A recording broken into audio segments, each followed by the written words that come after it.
the Young Turks, Cenk, Uygur, and Kasparian. There's a couple of things I need you to realize. One is that we're about to have an awesome show.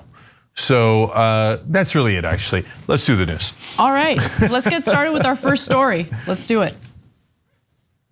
Well, I thought it was a terrible thing when she ripped up the speech. First of all, it's an official document. You're not allowed. It's illegal what she did. She broke the law. That was former President Donald Trump speaking about Nancy Pelosi ripping up his State of the Union speech. He believed that that was an illegal maneuver by Pelosi, which is fascinating considering the fact that we've just learned that Trump took official White House documents with him to Mar-a-Lago and they needed to be retrieved from the National Archives. Insane. We also knew back in 2018 that he apparently loved ripping up any documents that should have been archived if he didn't like it, if he wanted whatever issue was being addressed in those documents, if it upset him and he didn't like it, he would rip it up and throw it away. Well, he was breaking the law when he was doing that. But I think this story is a perfect example of how there are certain laws pertaining to people in positions of power that essentially have no enforcement mechanism, no teeth. So let's give you the details on this. So the National Archives and Records Administration went to Mar-a-Lago about a month ago to retrieve official White House documents that Trump took along with him to Mar-a-Lago. He's not supposed to do that. So the Presidential Recovery Act requires presidents to preserve memos, letters, notes, emails, any type of correspondence having to do with official White House duties. Now, Trump advisors claim, look, Trump did nothing nefarious here. In fact, he was actually pretty indiscriminate when he would rip up documents, and the documents that he took along with him weren't a big deal. Well, one senior Trump White House official said he and other White House staffers frequently put documents into burn bags to be destroyed rather than preserving them, and would decide themselves what should be saved and what should be burned. Now, the January 6th committee also asked for certain documents from Trump and his advisors. And oh wow, would you look at that? There were certain documents that they asked for that they couldn't get because they've been destroyed by Donald Trump. So seems like there's more of a problem here than some of his advisors would have you believe. The items included correspondence with North Korean leader Kim Jong-un, which Trump once described as love letters, as well as a letter left for his successor by President Barack Obama. Okay, so is this a serious issue? Yes, it's not just, hey, National Archives would like to document things a little bit better. No, the question is what's missing. So I'm gonna give you some examples in a second. But Trump has a history of doing this, but his supporters paint it as a positive thing. There's nothing positive about it at all. The reason he has a history of doing this is because he's a lifelong criminal, and that's why he's always tried to get rid of the evidence. That's his MO. He does some sort of paperwork that shows that that might incriminate him. He immediately rips it up. In fact, in the story they explain that if he thought the document was more incriminating, basically they didn't use the word incriminating, but that was the issue at hand, he would rip it up more times. You'd normally get one rip or two rips. If he thought the document was really bad, he'd rip it up a bunch of times, okay? Right. But even worse yet, if he thought the document was really bad, he would rip it and then pick it back up and put it in his jacket pocket to take home, okay? You know why? Because his advisors realized that he was breaking the law when he was ripping up documents, so they would retrieve the documents and try to puzzle them back together like a jigsaw. He was probably privy to that, which is why some of the documents he made sure to take along with him. Yes, and so now if you say, well, he's been doing it his whole life, again, I don't think that's a good thing, I think it's a bad thing. But by law, he cannot rip those documents, right? Now, you might say, well, look, Trump's an idiot, and so he doesn't know the law. That's what supporters would say. He knows. Except we just show you the video where he very clearly says he knows it, he does it on purpose. And look, there's funny parts of this as to what he's done in the past, which I'll get to in a second. But there's really important parts as it relates to his time in the White House. There was 5 different meetings with Vladimir Putin where we don't have notes, including a 3-hour meeting in Hamburg where he literally snatched the notes away from the translator, the US translator, and took it himself. Now, if you give me those Helsinki and Hamburg meeting notes, we find those, that'll give you all of your answers, right? And by the way, if you're a Trump supporter, I swear to God, if you take those meetings and you find the notes on those, and it turns out he doesn't have any secret deal with the Russians, and there's no property, there's no money exchange, there's no nothing, right? Then I'm done forever and ever and ever with Russia. I'll even apologize and say, because I never thought about the election interference being the big deal. I always said that it was financial interest that he had with Russia.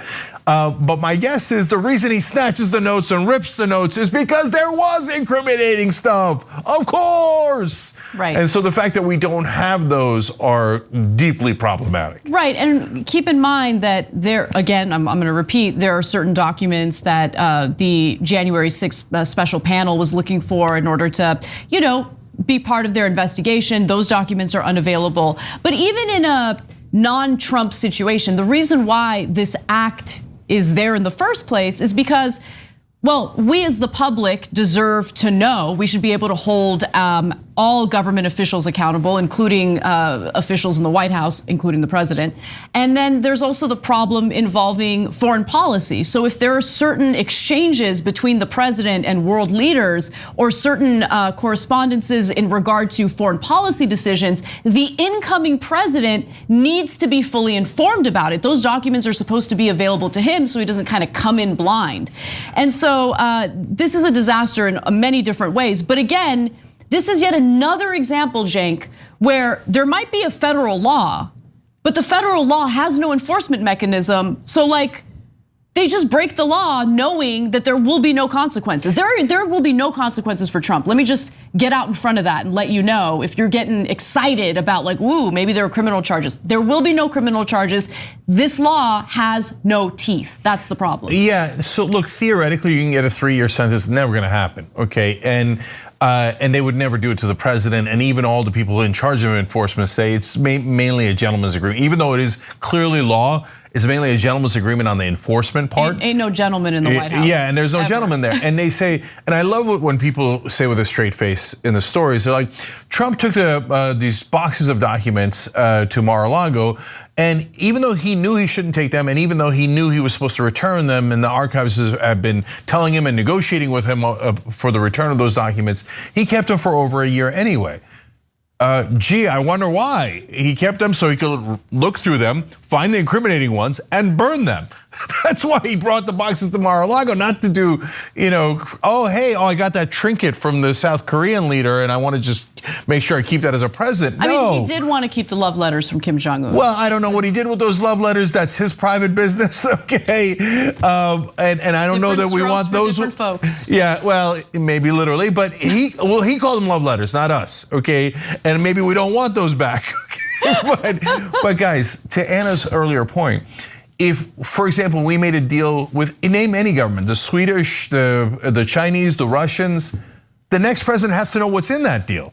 So you can't just rip up your notes with a foreign leader, especially one as important as the leader of Russia, and go, don't worry about it, take my word. But I don't even know what your word is because we don't have any of your agreements. Yeah. And as I said, there's a hilarious part of this too, as to the type of documents he likes to keep secret, but more details. So I did want to provide more detail in regard to his staffers having to piece together documents that he had ripped apart. As the Washington Post reports, the archives has struggled to cope with a president who flouted document retention requirements and frequently ripped up official documents, leaving hundreds of pages taped back together, or some that arrived at the archives still in pieces. Some damaged documents were among those turned over to the White House, or to the House Select Committee investigating the January 6, 2021 attack on the US Capitol by a pro-Trump mob. And so I want to talk a little bit also about how common this is. Now, Trump is definitely the top violator of this act, of this law, but apparently there have been problems in previous administrations as well. All recent administrations have had some Presidential Records Act violations, most often involving the use of unofficial email and telephone accounts. Remember, people were very upset at the use of private email servers by Hillary Clinton, and there's a reason for that. White House documents from multiple administrations also have been retrieved by the archives after a president has left office. Now, I want to go back to the lack of enforcement here. and kind of give you the details on what's taking place. So there might be the law, but if there isn't a way to enforce the law is pretty much useless. While the law requires that presidents preserve records related to an administration's activities, the archives has very limited enforcement capabilities. The Presidential Records Act operates on a basis of a gentleman's agreement, as one archives official phrased it. And they spoke to a former counsel to the House of Representatives, and here's what he had to say about this. You can't prosecute for just tearing up papers. You would have to show him being highly selective and have evidence that he wanted to behave unlawfully. So you have to prove intent, which is why it's also incredibly difficult to prosecute a president under these circumstances. And I don't know if this is true. It's his advisor saying it, so take it with a grain of salt, I would argue. But they would argue that, he would indiscriminately rip up papers. But he had a special burn pile. Yeah, no, there's no question. His advisors are full of crap. The one part that is true, though, I believe them on this, is that he normally rips up papers. He doesn't rip up all papers, but he rips up a lot of papers. That's his habit. But he developed that habit because of all the incriminating things he's done in his life. But as I explained earlier, he would take special care to destroy certain documents. And that is, ironically, well documented. So that's the only thing that is documented. Now here comes a couple of funny parts. First, I want to go to our members who made a couple of great points here. John Bogino wrote in, remember how we weren't supposed to vote for Hillary because she was irresponsible with documents and emails? And that was one of Donald Trump's main arguments against Hillary Clinton. So I love that irony. I love having the smartest audience in the world. Do the show with us, tyt.com/join to become a member, or hit the join button below on YouTube. Dragon with a girl tattoo wrote in, we're lucky he didn't rip up the Constitution and the Bill of Rights as well. Well, he's such a goofball that I bet if he thought of it, he'd be like, oh yeah, it's okay. The Constitution does not exist anymore. Mike Pence can decide the election. Well, what do you mean? I ripped up the Constitution. There are other copies, Donald. It's not inconceivable that he would think that. Now, though, the funny part, he had his security break into his own doctor's office while he was president and steal his medical files from his doctor. That wasn't even a big story. Yeah, I know. It's unbelievable that he did that, and he did so many insane things that almost no one even remembers that story, right? I didn't want people to see how healthy I am. They would get jealous. I'm the most healthy. No one's healthier than I am. But guys, think about it. If he wanted a copy of his medical files, he could just ask his doctor and his doctor will send the medical files. No, he didn't want his own doctor to have a copy of those files. Now, what's in those files? I don't know. It probably shows his either mental decline or the fact that he had nothing to decline in the first place, right? But a guy who's willing to steal his own files from his own doctor, who was shocked by it, right, gives you a sense of what he's willing to do. He also, to this day, hides his transcripts from high school all the way through college. He says he will sue and try to imprison anyone who tries to find out his grades. Okay, because the guy is pathetic. He thinks he does things wrong all the time, which is very likely true, and doesn't want anybody to find out about it. And the reason he took the stuff home to Mar-a-Lago, and even his advisors basically admit this, is because he thinks he's above the law. He's broken the law. Now the advisors won't admit this. It seems like he is above the law. Yeah, he's broken the law so many times that he thinks, I've never gone to jail. I've never had almost any consequences for breaking the law. Why would I care about the law? And I mean, to this day, prosecutors have never made him regret that decision. But we should also just quickly address the fact that House Speaker Nancy Pelosi ripping up a copy of your speech is not the same as ripping up official White House documents. There are many other copies of your speech. That was just symbolic. We also are not libs who gave Nancy Pelosi tremendous credit for that. Right. That was just nonsense optics, right? Where they were the liberals were like, oh my God, Nancy's so strong. No. Actually opposing his policies is strong. Ripping up paper isn't strong at all, especially when there's a million other copies. The problem with the stuff that Trump ripped up is that there aren't any other copies. Exactly. All right, well, let's go on to our next story, because there are some pretty terrifying proposals being made by airlines right now, and it's in regard to people who just want us to live in a terrible, terrible country. So, Delta Airlines is now asking the federal government to step in and do something about unruly airline passengers. Now, this has been a problem during the pandemic. Individuals who don't want to wear masks become unruly, sometimes incredibly violent on flights. It is a situation that needs to be dealt with. However, what they're asking for here is for the federal government to put unruly passengers on no-fly lists. I don't agree with that. I'll tell you why in a minute, but first the details. So, in a letter to US Attorney General Merrick Garland on Thursday, the Atlanta-based companies, this is Delta, Chief Executive Edward Bastian said such a list would reduce the number of future incidents involving disruptive passengers. It also would serve as a strong symbol of the consequences of not complying with crew member instructions, he wrote. Now, when you think of the no-fly list, you should think about what was implemented during the Bush administration in regard to anyone who might be suspected of being a terrorist. The no-fly list has had a lot of problems, including random private citizens being placed on it. They don't know why they were placed on it. It is a disaster if you're trying to get off the no-fly list. But the no-fly list is exactly what it sounds like. You're not allowed to board a flight and fly anywhere. And that's what they're asking for when it comes to unruly passengers on these flights. Now, Delta recently submitted more than 900 names to the TSA so that it could pursue civil penalties, the CEO of Delta said. While such cases represent a small fraction of overall flights, the rate of incidents with unruly passengers on Delta has increased nearly 100% since 2019, he wrote. We fully support using the full force of the law in these cases.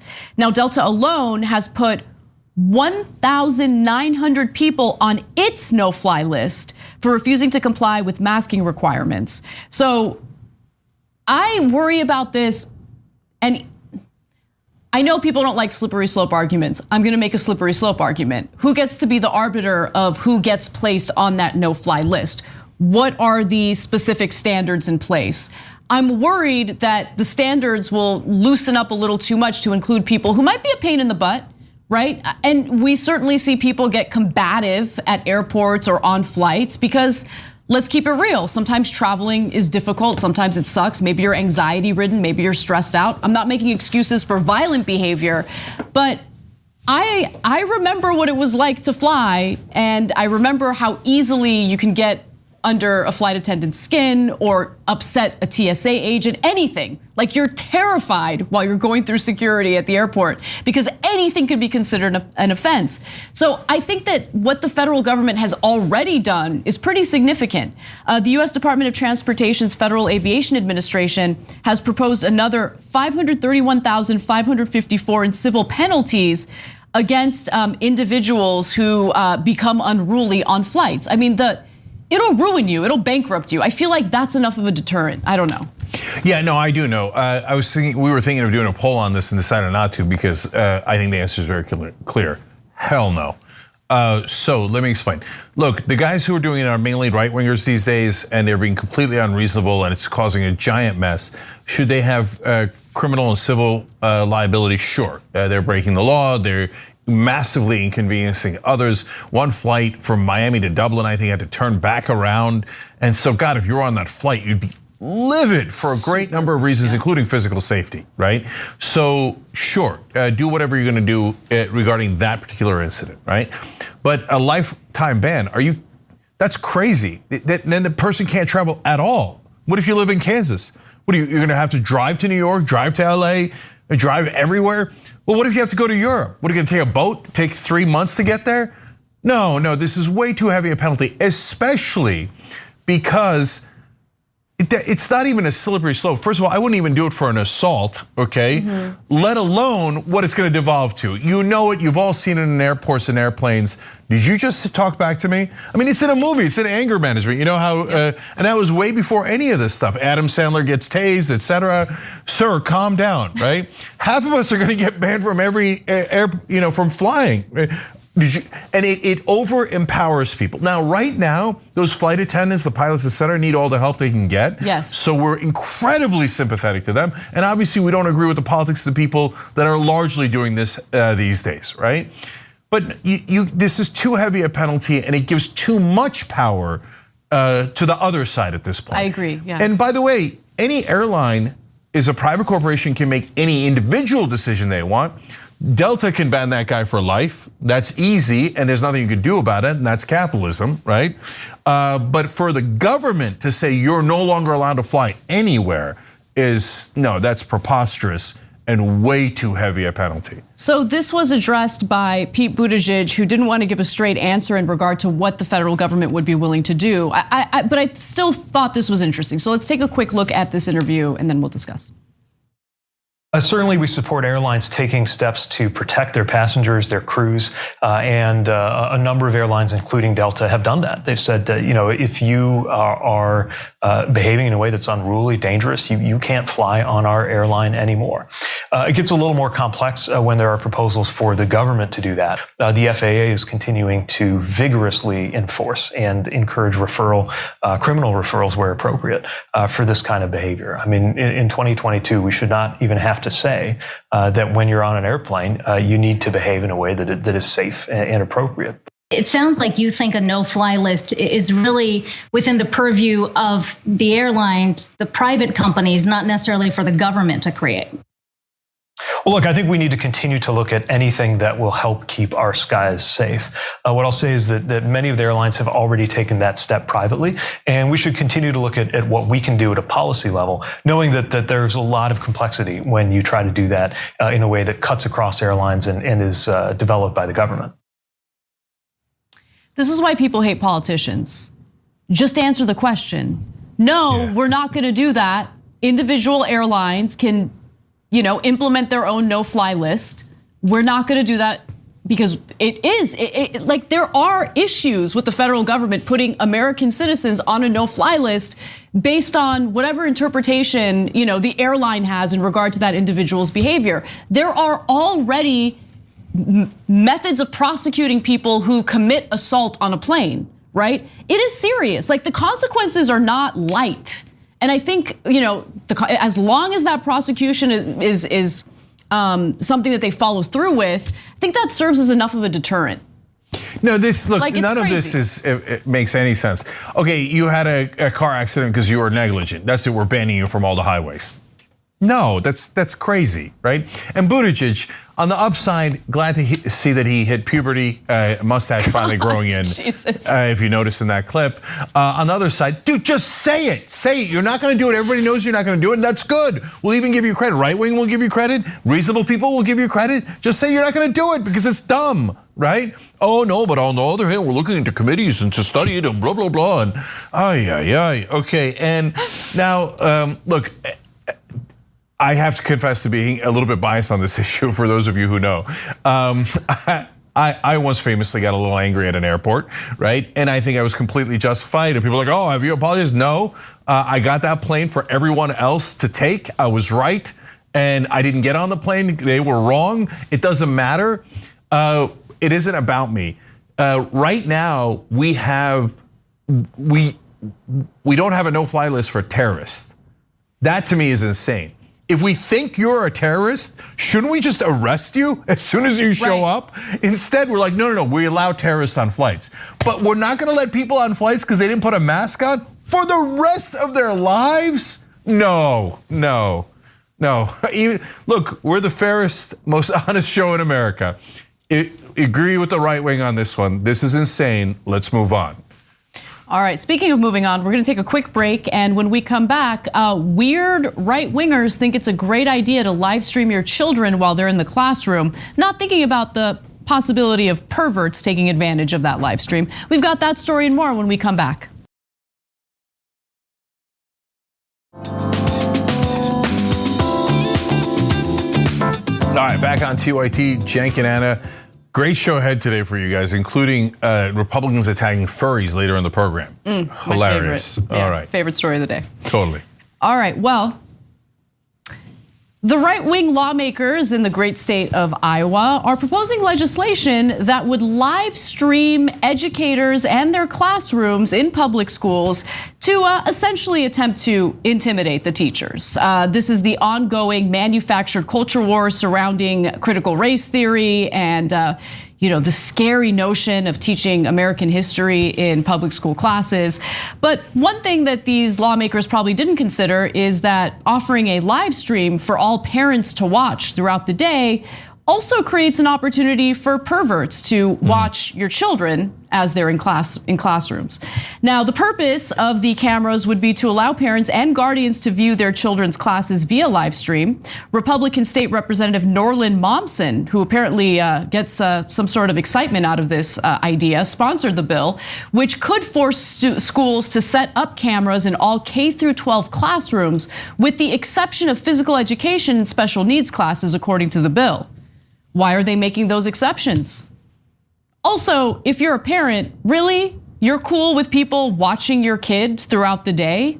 It's not just you who would be watching the kid, your own kid. It would be anyone who has access to that live stream, other parents, other caretakers, teachers and other school staff who fail to keep their cameras on, or if they obstruct the view from the cameras, could experience a 5% fine in their weekly salary. The right wing is also spinning this in weird, gross ways. The representative in Iowa who proposed this says, quote, "I think we need to showcase the great work our teachers do, similar to a body camera on a policeman. A camera takes away the he said, she said, or he said type of argument and lets them know, hey, we are doing a good job. It takes the argument away." Now, we know what this is really about. It's about surveilling teachers, intimidating teachers, making their lives even more difficult at a time when they're underfunded, underpaid, underappreciated, and overworked. And instead of using the resources necessary to buy these ridiculous cameras on things that students need, like the very supplies that the teachers are paying for out of pocket, they're like, no, we're gonna create this insanely creepy surveillance state because freedom. Yeah. No, this is textbook political correctness. Big Brother's watching. And we told you not to teach history. Don't teach there was racism in America at all. God damn it, we caught someone teaching the fact that slavery existed and Jim Crow existed. Okay, send in the shock troops, make sure they never teach the truth again. They cannot teach things that are factually correct. They must teach things that are politically correct. And so science is the perfect example. They did a war on history, they've done a war on science. We did a story at the end of last week. Oklahoma is considering banning teaching things like evolution, Big Bang Theory, etc. You're not allowed to teach things that are true. You cannot teach things that are factually correct. You must teach things that are politically correct. And so they're thinking of fining you teachers $10,000 if they teach things that are factually correct. This is insanity. And overall, what is it? It's a war on teachers. Yeah. And like the bankers are ripping us off to no end. And we got a war on teachers? We got a war on teachers. You know why? Because bankers fund politicians. That's why they never get anything done to them. By the way, under Republicans, Trump was awesome to the bankers. The bankers bankrolled them. They loved him. They were his top base, right? But Obama, same exact thing. In 2008, they were his top donors. And what did Obama do? His Attorney General, Eric Holder, said that the bankers were too big to jail. Too big to jail. They're above the law. But they're attacking teachers all across the country, monitoring them. Now to the absurd talking point about the police. The police, by the nature of their job, oftentimes have to use physical action against someone. Yeah, they make decisions pertaining to life and death, literal life and death.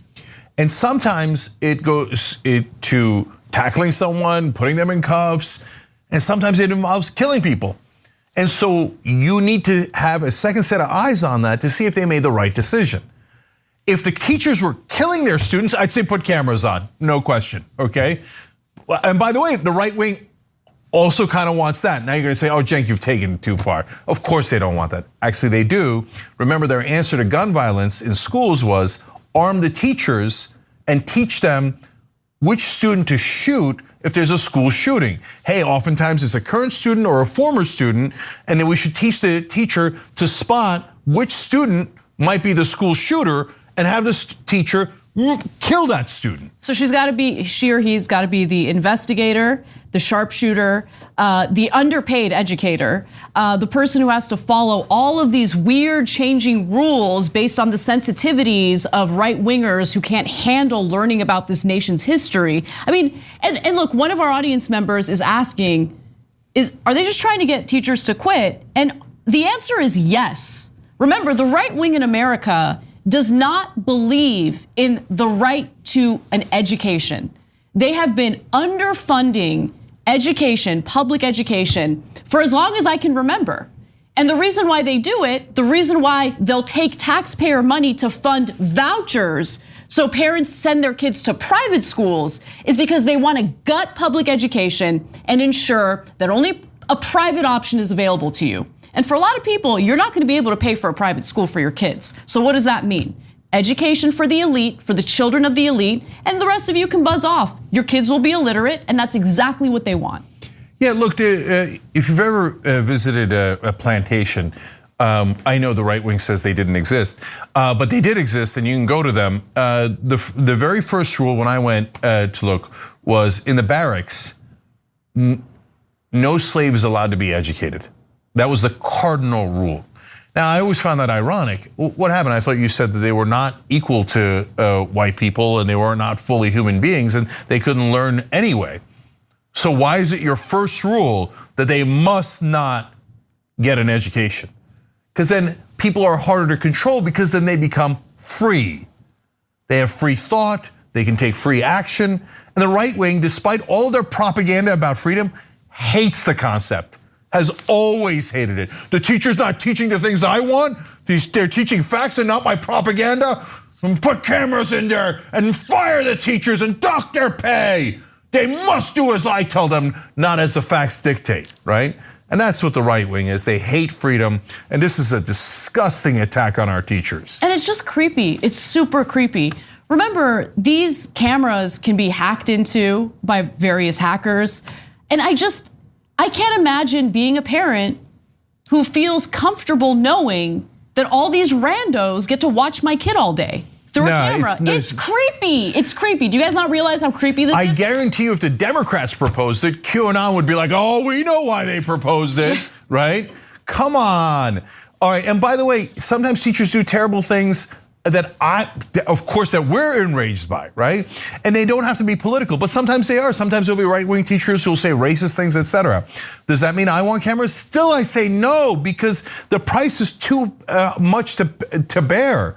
Both on the front that we were just talking about, but mainly on the nonstop nitpicking of all of the teachers to try to find one or two wrongdoers, right? Even in a best case scenario, let alone what the right wing actually plans to do, which is a witch hunt against teachers. Yeah, that's exactly right. One final graphic for you, because they're very clear about what they're trying to do here. So the Nevada Family Alliance recently proposed placing body cameras on teachers to ensure they aren't teaching critical race theory. That's what this is about. That's all this is about. That's it. Period. And guys, critical race theory largely isn't taught. And the reason we tell you that is because it's not because it's some terrible thing that should never be taught. No, their whole intent is do not teach racism at all. Pretend we were never racist. That's insane. No, I'm not gonna send my kids to a school where they get taught Republican propaganda and fake history and fake science. No, we're gonna teach them actual facts. And if you don't like it, go sign them up for a private propaganda school. You've got plenty of those. And they'll brainwash your kids into being idiots. You'll be thrilled. My kids don't know any real facts. They only know the stuff we taught them. That isn't true at all. Well, and you can put all the private cameras you want and do whatever you want with that. But in the public schools, leave our kids and our teachers alone.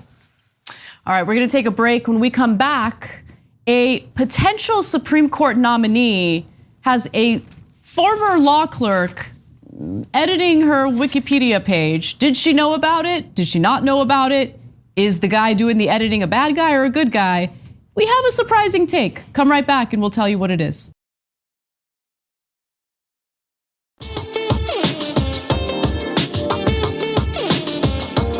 All right, back on TYT, Cenk and Anna, news. We still don't know who President Joe Biden will nominate for the Supreme Court. However, it turns out that a former law clerk for a potential Supreme Court nominee went on a Wikipedia editing spree to make his former employer look pretty damn good while making others look not as desirable to liberal voters. Now, the page for Judge Ketanji Brown Jackson, seen by many as a Supreme Court frontrunner, was tweaked to paint her in a more favorable light for a liberal audience, while the pages for other potential nominees, South Carolina Federal District Court Judge J. Michelle Childs and California Supreme Court Justice Leandra Kruger, were altered to make them potentially less appealing to a left-leaning audience. Now, H2 Artie is the handle that this former law clerk goes under. His real name is Matteo Gotti. He was identified by some of his former colleagues, and I say let him go. Now, before you come at me, let me give you the details on the edits that he made. Okay, remember, he isn't working for her anymore. Hasn't been working, or he hasn't been serving as a law clerk for her. And so this is something that he appears to have done on his own. Judge Brown Jackson claims, she knew nothing about it, but here's the detail. So, on January 30th and February 1st, the user H2 Artie made significant changes to the body of Jackson's page, cutting a reference to Jackson's position on an advisory board of a Baptist school. So I think honestly, that's probably the worst offense here. In other areas, he just made little embellishments. Honestly, they're like the kind of embellishments that you would see on a resume or a CV. So descriptions of two of Jackson's rulings against the Trump administration, both of which were reversed by the DC Circuit, were erased and replaced with a defense. Ahead of her confirmation hearing, Bloomberg Law reported that conservative activists were pointing to certain decisions by Jackson that had been reversed on appeal as a potential blemish on her record in order to tarnish her so she won't get picked for the Supreme Court.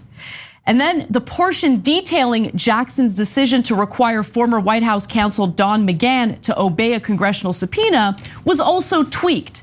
The New York Times noted Jackson's slow pace helped then President Donald Trump run out the clock on the congressional oversight effort before the 2020 election. Jackson's updated Wikipedia page seems to shift the blame for the ruling's timing from Jackson to the DC Circuit Court. But my read of that story is, yeah, the DC Circuit Court is definitely involved in that and definitely did play a role in making that process get drawn out longer than it needed to be, right? Yeah. So I just feel like, with the exception of taking out the fact that she was on the advisory board of a Baptist school, like who cares? Just keep that in. That's not a big deal. I don't see how anything else here so far is really that big of a deal. Okay, so I have several things to say, one of which you took. Let him go! Let him go! Okay, so Slash, a bit of an American hero. What? That's where you go a little too far for me. Why is he an American hero? Like, you know why? Because he cares about her, right? He worked for her, he no longer works for her. I don't think they have any personal relationship other than I assume they're friends, I don't know, right? But he thinks, my former boss kicked ass, and I want to make sure that she gets this position, right? Mm-hmm. And so he's trying to look out for her, even though nobody asked him to. Well, think about this though. He could also maybe be looking out for himself. Well, that's a fair point. As I was saying it, I realized, damn it, maybe if she's on the Supreme Court, it might work out for him, right? I get it. So maybe American hero is a bit much. A little too much, yeah. Besides which, I'm obviously kidding. You're not an American hero for editing Wikipedia, okay? But you never know, because you have to clarify these things, otherwise the New York Times will lie about you. Anyways, old story.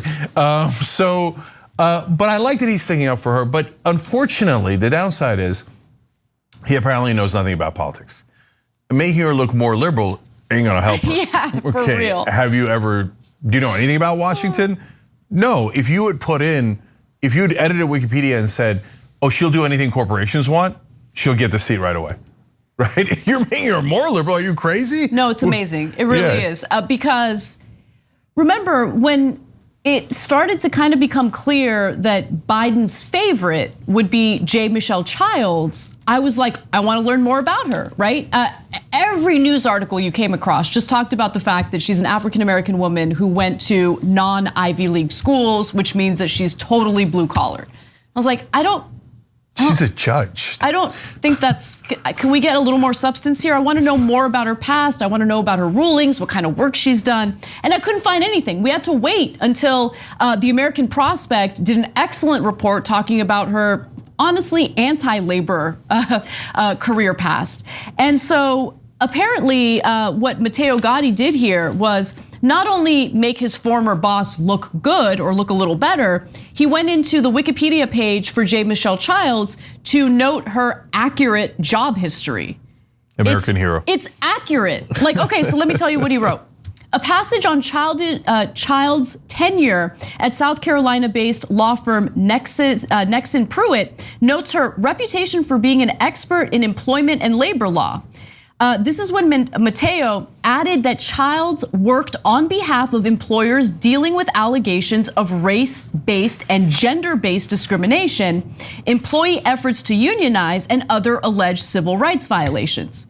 But that is accurate. She represented the employers who were being accused of racial discrimination, gender discrimination. She worked on behalf of a law firm that specialized in union busting. That is part of her work history, and I think people deserve to know about that. And I think that's a direct quote from the American Prospect. And if you have a link to it, et cetera, that makes sense. And look, did he edit it to include outrageous lies? That happens all the time, by the way. And so Wikipedia has policies and they kind of halfway fix it. I stopped tracking anything on Wikipedia because so many people hate me and there's been so many lies about me that it's impossible to beat them all back. Right. And so I just let it go, right? But in terms of when you're trying to get a Supreme Court seat, obviously it's gonna be more relevant and people are gonna look at it and we get the relevance of it.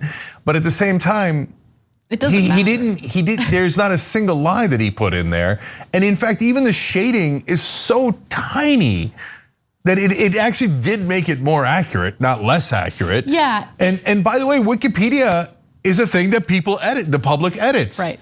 So I don't even know if they have a rule against people who used to work there editing.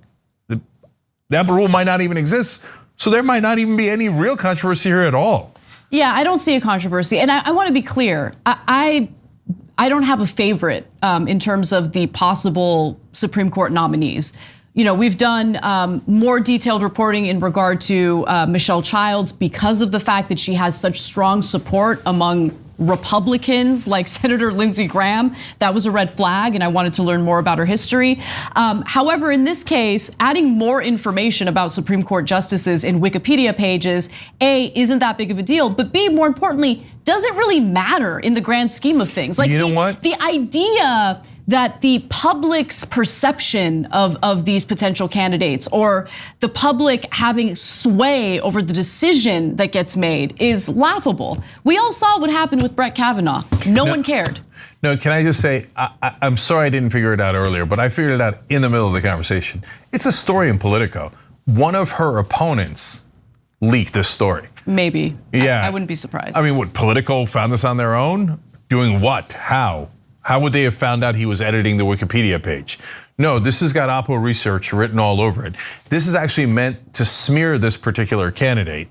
And so that's and who would you leak it to? You would leak it to Politico. So this is the opposite of a red flag in regard to this candidate. Yes, this is probably one of her opponents or a Chamber of Commerce type of lobbyist trying to defeat a judge that might actually care about people and not rule in favor of corporations every time.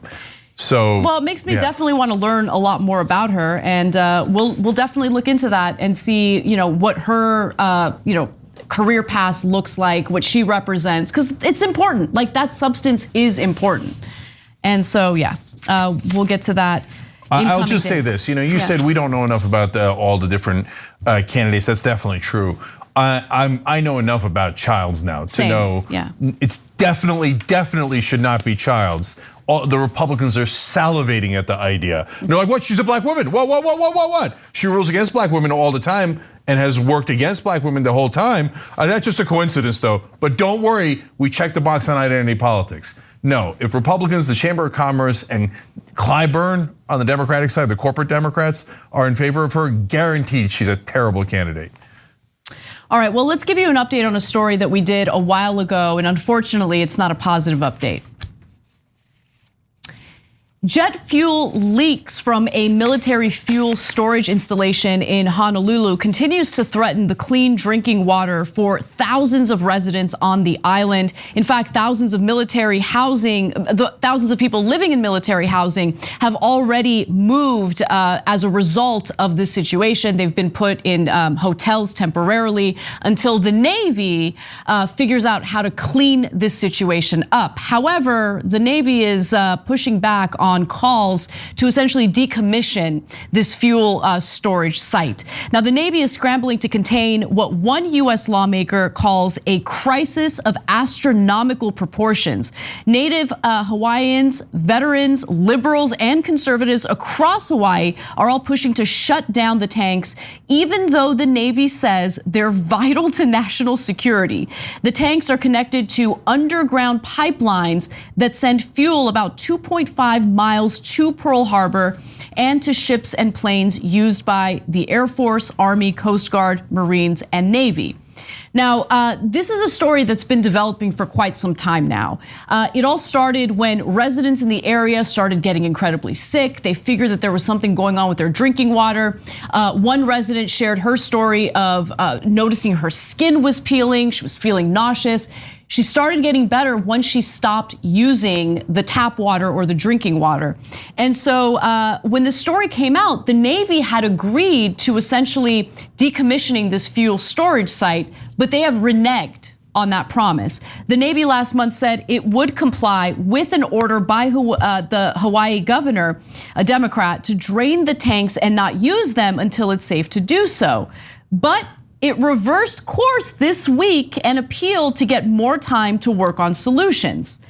And just to give you a sense of how much consensus there is in regard to what needs to be done here, 48 of the 51 members of the state House of Representatives signed a letter to Defense Secretary Lloyd Austin calling for the tanks to be decommissioned. State senators are considering legislation to outlaw them. And so what is the Navy doing about this? They claim like, we're cleaning things up. Don't worry, we're figuring out other solutions here. The Navy has been trying to clear petroleum from the contaminated well and pump it out of the aquifer. Officials are also flushing clean water through the Navy's water system, which serves 93,000 people in military homes and offices in and around Pearl Harbor.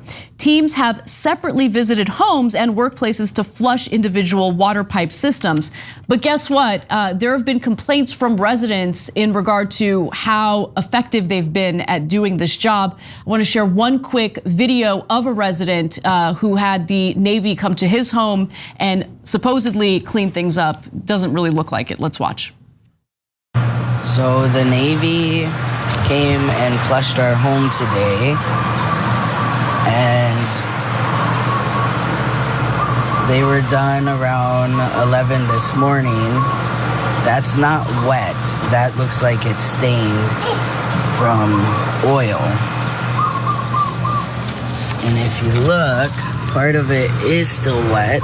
So when I run my finger across it, it feels very oily, and you can see the oil.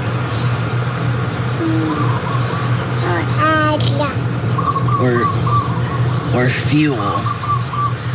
But this is the outside spigot of our home. National security, folks. I mean, this needs to happen because national security. Okay, so that's definitely fuel. And it's not just based on that one video. So many of the residents are saying that they smell petroleum in the water. And they said that before they heard any news story about it. What's amazing is that, I realized this later in life. we've been talking about it for years now, of course, on TYT. But Chomsky figured this out a long time ago, manufacturing consent.